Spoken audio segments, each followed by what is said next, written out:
Ladies and gentlemen, welcome to Fallout 4, a post-apocalyptic RPG set in a mystical land known as Boston, Massachusetts. It has about 84 trophies, takes 60 hours to complete, and today I'm be getting them all. Beginning with our first trophy, War Never Changes. Or at least I would be saying that if my game didn't crash. Not even a minute in, by the way. After I load the game back up, I started for real this time and made a character that looks just like me. I see no difference. I then take care of my family the best way possible, by ignoring them, as any good parent would. Eventually though, the whole end of the world due to nuclear war thing happened, so I scurry on over to this vault, head inside and chill out. Literally, as I'm turned into a human popsicle like my guy Fry from Futurama. After a while, I wake up, thinking I'd be free, but instead all I see is my kid get snatched and my wife getting absolutely domed. Before I can react, I'm sent back to Snoozeville. After another undisclosed amount of time, I wake up for real and get to work doing something important, burying my wife someplace peaceful and I'ma play video games. Listen, it was for a trophy. After playing the game within the game, I get up and continue the game, I guess, and leave the vault. I didn't even bury my wife or nothing, I just up and left. Entering the wasteland for the first time earns us a trophy. It also flashbangs me like I'm in a Modern Warfare 2 lobby. Now that I'm a free man, I start exploring the Commonwealth, eventually running into the GOAT Dogmeat here. We hit the town and mingle with the locals, UK style, before heading into this museum place to meet a guy named Preston Gravy. He talks about liberty or something, I don't know what, my brain auto-tunes out his annoying voice, before sending me off to kill more dudes. On my way out, I grab my first of 20 bobbleheads for another trophy, along with a full suit of power armor plus a minigun. After dealing with the threat with absolutely no problems whatsoever, I meet back up with Preston and unlock a trophy. I also get the Born Survivor trophy for getting to level 5. The next trophy on our list is Semper Invicta, a trophy we get for joining a cult. While I was stumbling my way through the Commonwealth, I came across a Cambridge police station and saw some sort of authority brutalizing the locals. The police would be so proud. After helping them clear out the block, I rendezvous with Tin Can Soldier Man here and his boys. They're all part of the Brotherhood of Steel, one of the 4 major factions in this game. They're basically a cult of zealots who get off to technology, and by helping them get tech, not get off, they just might let me join their Techno Bros cult. So I help Soldier Man dance by doing a little dance on down to Arcjet, where I proceed to straight backblast a man with my massive rocket exhaust. When we got back outside, I thought he was gonna yell at me or something, but he ended up rewarding me with a legendary weapon. Guess it was as good for you as it was for me, huh? Once I was done meeting with the Brotherhood of Steel Boys, I met back up with Preston's crew to get started on my next trophy called Sanctuary, where all we have to do for this one is build a settlement for the locals. This means building beds for snoozing, a water pump for watering, crop thingies for fooding, I guess, and turrets for defensing. In order to do all that, I need to go out and get some materials, during which I did something that some would call brain dead.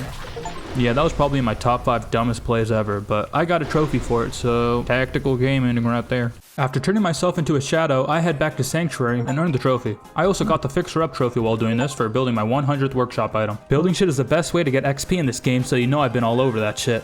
Kinda like your mom's been all over my dick. After that, I found and upgraded this baseball bat because I'm trying to do a melee playthrough and that shit baton from the vault ain't it, chief. I used my new baseball bat to wreak some havoc. After satiating my bloodlust, I get back to questing. The next one I did was a trophy-related one for Preston called The First Step, where I had to re-establish the Minutemen, a group of individuals who finish men in minutes. What did he say? By finish, I mean kill, and by men, I mean raiders. I don't know why I phrased it like that. Why are you gay? Anyways, I get to work solving the raider problem, during which I get a trophy for getting to level 10. And after handing in the quest, I got the First Step trophy from earlier. With Preston dealt with, I continue to wander the waste as I head towards our next objective, Diamond City. The journey to the city was relatively chill, well, up until I got jumped by a Deathclaw. You know the old saying, save a tree, save a life? It's true, brother, it's true. After thoroughly shitting my pants, I regroup outside Diamond City and meet a reporter named Piper who sweet talks a guard to get us in. Now that I'm finally here, I gotta go find a doctor, man. This drug addiction's fucking me up. News Lady Piper tells me about a detective named Nick, a man who can help find her son, who I completely forgot about up until now, huh. Anyways, I go to Nick's office, but he ain't there. Turns out he got kidnapped by some thug named Skinny Malone, not related to Post Malone, and is being held in a vault by Park Street. So I make my way down into the station and free Nick from this dumbed down guy. I also grab another bobblehead before meeting up with Skinny Malone and his girl. I deal with them the only way I know how, extreme violence, and meet up with Nick outside, who gives me my trophy. If I run into another Deathclaw on the way back, I'm toaster bathtubbing. Back in Diamond City, I return to Nick's office and come to the conclusion that the Institute kidnapped my son. The Institute, by the way, are another one of the main factions. They're the ones who made Robo-Bro Nick here and other fake humans called Sense.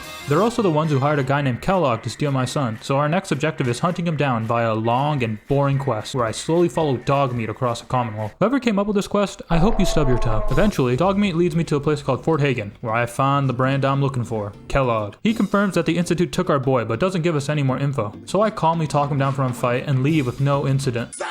I popped the perk 30 and murked this clown. After that, I headed home and talked to Robo-Bro Nick again. He points us to a town called Good Neighbor before giving me the trophy.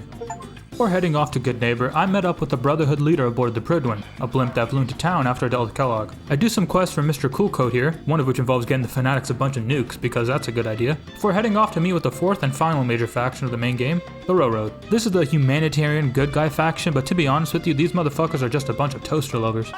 Anyways, I start doing quests for them, eventually being required to clear out their old base. During this cleansing, I managed to collect enough magazines, a type of collectible that boosts stats, to earn the Prince Not Dead trophy. And after talking to the leader of the railroad, I unlocked the Tradecraft trophy for joining up with them. Great, I'm officially part of the Synth Sim squad now. While out and about doing railroad quests, I accidentally started the Mechanicus DLC pack and got the Mechanical Menace trophy for saving this robot girl named Maida. I didn't even mean to do it, I just saw a big explosion in the distance and got distracted. I'm too under level for this DLC, so I'll do the rest later, but for now it's back to murder. And not just because I like it, but also because there's a trophy tied to eliminating 300 creatures. I also managed to get the What's Yours Is Mine trophy for picking 50 locks, as well as a Scaver achievement for getting 1,000 resources. I can gather thousands of resources, but I can't even gather a single girlfriend. The next 3 trophies unlocked while helping out some settlers. They had a problem with some local raiders, but no worries, I got a solution. After triggering some triggermen by blowing up their racetrack, I head back and let the settlers know, which unlocks the Community Organizer trophy for allying with my 3rd settlement. I also unlocked the Ranger Corps trophy while out and about for discovering 100 unique locations. And once I got back to Settlement Attic Preston and handed in the quest, I unlocked the Unstoppable Wanderer trophy for getting to level 25. Talking to Preston also gets us our next trophy-related story mission, Taking Independence, where we gotta get medieval up in this bitch and liberate a fort. Me and the Minutemen regroup outside before storming the castle like it was January 6th. I was feeling kinda hungry at this point, and we had to eradicate the local wildlife, so I knocked out 2 birds with 1 stone. You call this animal cruelty, I call it dinner. Fuck them kids. With the kids dealt with, Mom comes out to play. But no worries, I carefully talk her down with the sledgehammer to the face. After that, I made myself a lightning sword and a rocket hammer for business, and got the Chem Immunity perk for pleasure. I'm gonna get so fucked up. Before starting the old guns mission for our next trophy, named the same. For this one, all I did was clear out the old basement and find some schematics that let us make artillery. Man, this guy's got the best job in the world. I also earned the Mass Hole achievement for getting 300 total kills. Surprisingly, it was unrelated to the artillery I just got, but it was related to the Guns for Hire trophy, as murking those idiots completed my 10 side quests, earning me the trophy. Nice. With that out the way, I'm gonna go poke through some brains. The wife-killing serial company guy named Kellogg from before turned out to be a half-man, half-machine Terminator-like thing. Basically, he had a Neuralink, which I took over to the Brainiacs in Good Neighbor, who, using Nick and science, managed to take me to one of the boringest levels I ever done diddly did. It was just a lore dump for a dead guy, though it did show us how the Institute travels. Teleporters. Damn, they've been fast-traveling through the Commonwealth before it was cool. I also befriended Mr. Stabby Stabby from before, real name Hitchcock, and doing so got me the Never Go It Alone trophy for making 5 in-game friends. That's already twice as many as I have IRL. At this point, I decided to return to the Automation DLC from before and finish it off real quick. The next 4 trophies I got were related to this DLC. I started by doing some fetch quests to progress the Robo story when I ran into my first set of XO1 armor, so you know your boy yoinked that ASAP. And after fighting this dope looking robot named Ahab that was honestly a pushover, I rescued a brain named Jezebel and took her home to give her a body, which you can do in this DLC by the way, the only good part about it to be honest. Building the body got me the most toys trophy for building 10 robot related things, and finishing the quest for Jezebel got me the headhunting trophy. Shortly after that I got the robot hunting trophy for stealing robomods from dead robots while progressing through the final mission, which had way too many doors by the way, hundreds of them, literal hundreds of them slowly had to open. Why is there so many? Whoever made this mission, I hope you stub your toe too. Eventually, I meet the robot making man called the Mechanist, who, plot twist, turns out to be a woman. After convincing her to stop making robots, I got a trophy. It was an okay DLC, it just needed more doors. Definitely weren't enough fucking doors in this place. With the Mechanist mastered, I started speedrunning some story missions up until I got to the next trophy related one. For this one, we need to murk one of the Institute's top dogs, called a Courser, because Smart Shrek here told us to. I don't know man, just go with it. I locate the Courser to a building full of dead gunners and chase him to the top before taking every possible drug in the Commonwealth. Jet is just a better version of the VAT system, I don't care what anybody says. After destroying both the Courser and my liver, I got the trophy for picking up a chip.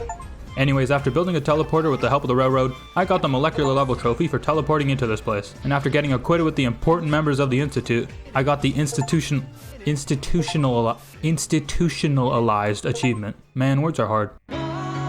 I do a couple more missions for the Institute up until I get to the next trophy related one called Mankind Redefined. For this mission we have to battle either the Big Sad or Indifference, depending on how much we care about our son as he tells us he's got cancer, and we, the complete outsider, are gonna be his replacement. He's the big boss man by the way. Yeah, I'm sure that won't cause any internal conflict, but whatever, I got my trophy. At this point in the game, I decided to make a save point that I can come back to after I do the Railroad and Institute quest lines. We can't get all trophies in a single playthrough, so I'll come back to the save after we're done with these clowns. Starting off with Institute quests, we gotta betray the Brotherhood of Steel and steal some pre-war power tech before they can get it. It's a race to Grandma's house, just replace Grandma with a beryllium power core. I grabbed the core and made it out of there without setting off any alarms, ignore that footage, and get back to the Institute. Once there, I slot the power core into the reactor and power it up, which gets me promoted to the director by Sean. This guy is the father and my son at the same time. Man, this shit is weird. Father hell! After that, I meet back up with my railroad friends. They're about to be murked by the Brotherhood and need some backup, so I begrudgingly help them out, earning the Underground Undercover trophy in the process. I also get my last story and trophy mission from them called the Rocket's Red Glare. For this achievement, all we have to do is blow up the heavily defended Brotherhood airship with 3 C4 charges, 1 backup agent, and a nervous wreck of a scientist. That's the best y'all came up with? There's no way this plan's gonna work. Damn, we turned that boy into the gosh darn Hindenburg, brother. Immediately after getting my trophy, I introduced the railroad to an old friend. His name is Fat Man.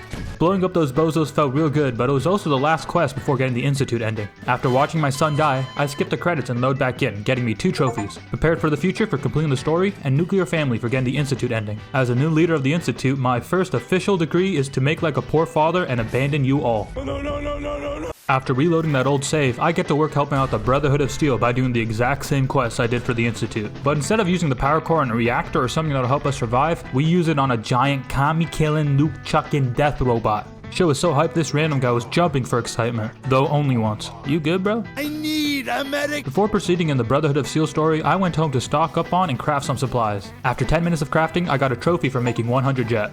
And after another half hour, I went from level 48 to 50, earning me the Legend of the Waste trophy. You know, some people get this trophy while out adventuring or fighting some legendary enemies, but not me. The only thing legendary here is my drug supply. I use my well-earned skill points to get the best perk in the game, Pain Train, and turn myself into a weapon.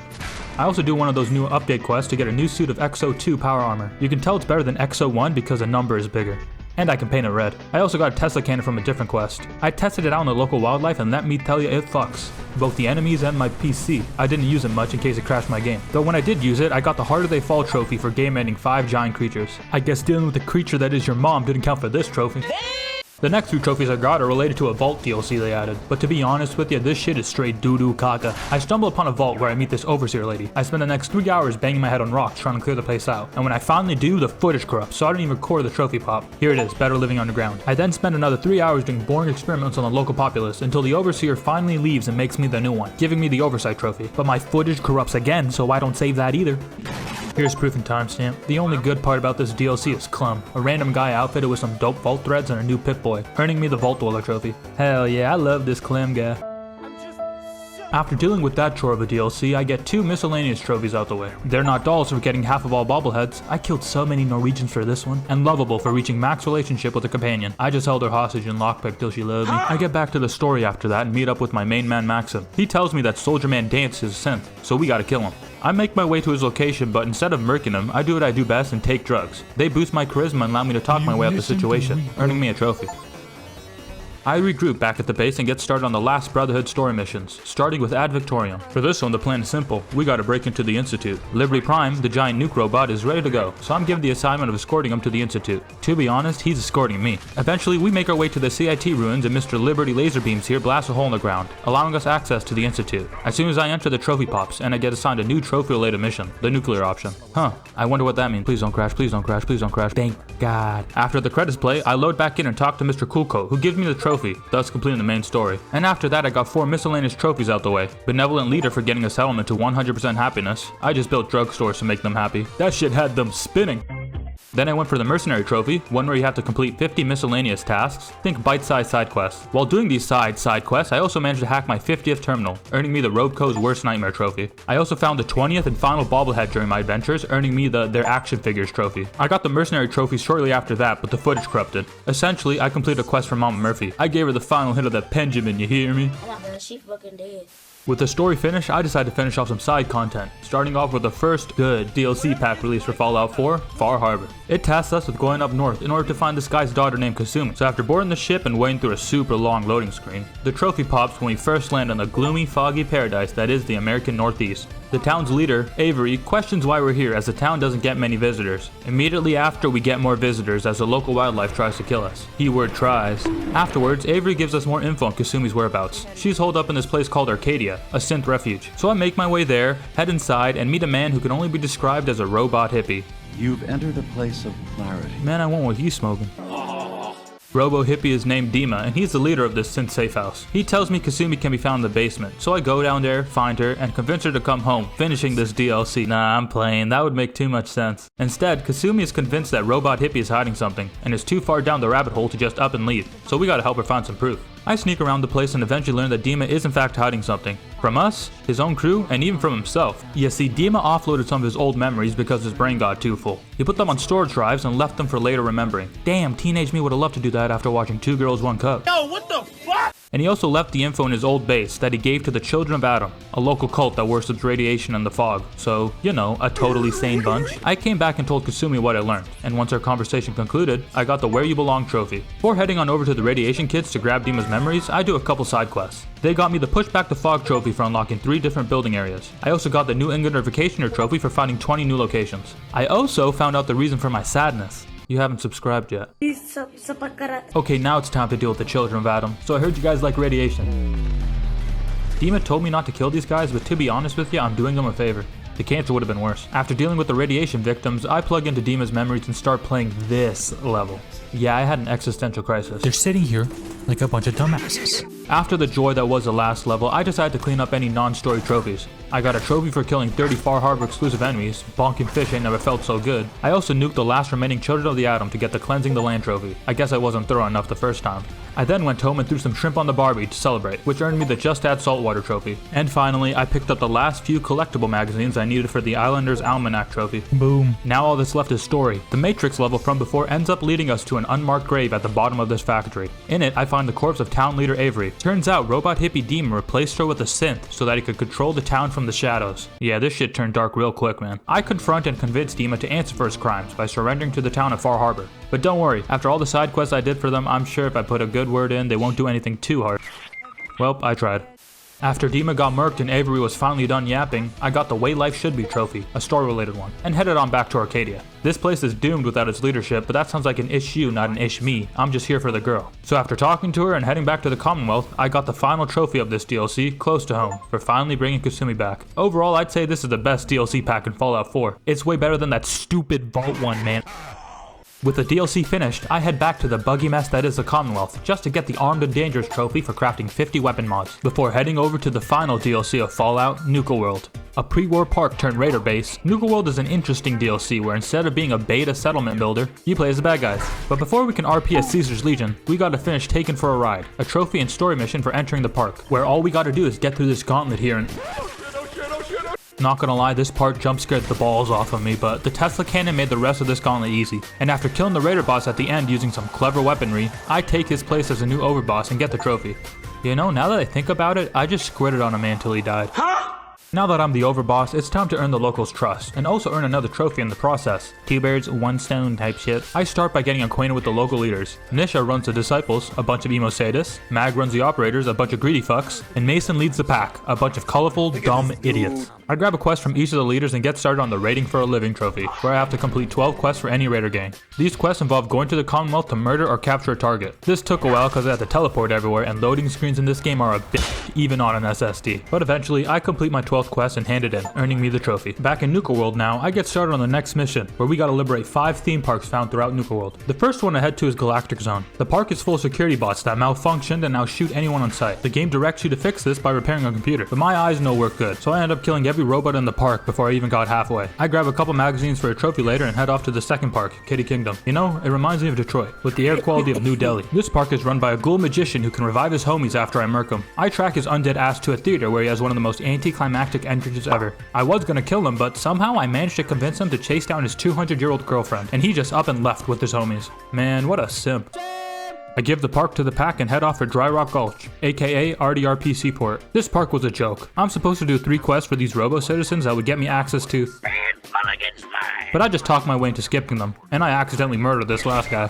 Once in the mine, I find a giant worm boss that I end up one-shotting, thus securing the park. I gave it to the operators, grab a quick collectible, and left for Savari Adventure Zone, which was a real quick one to do. I just had to massacre the local population of gators. What the fuck? Not gonna lie, these guys abused me every time I fought them. They smacked my backside like DK does his bongos. Okay. Once I cleared up the last gator claws, I assigned the park to the Pack, for obvious reasons, before heading off to the last one. It ain't even a park, it's a boring bottling plant full of reskinned Mirelets. Let's just skip this one. Once all the parks were secure, I returned to my second in command, Porter Gage, and turned in the quest. I also grabbed the last Scav magazine, earning me the Librarian trophy.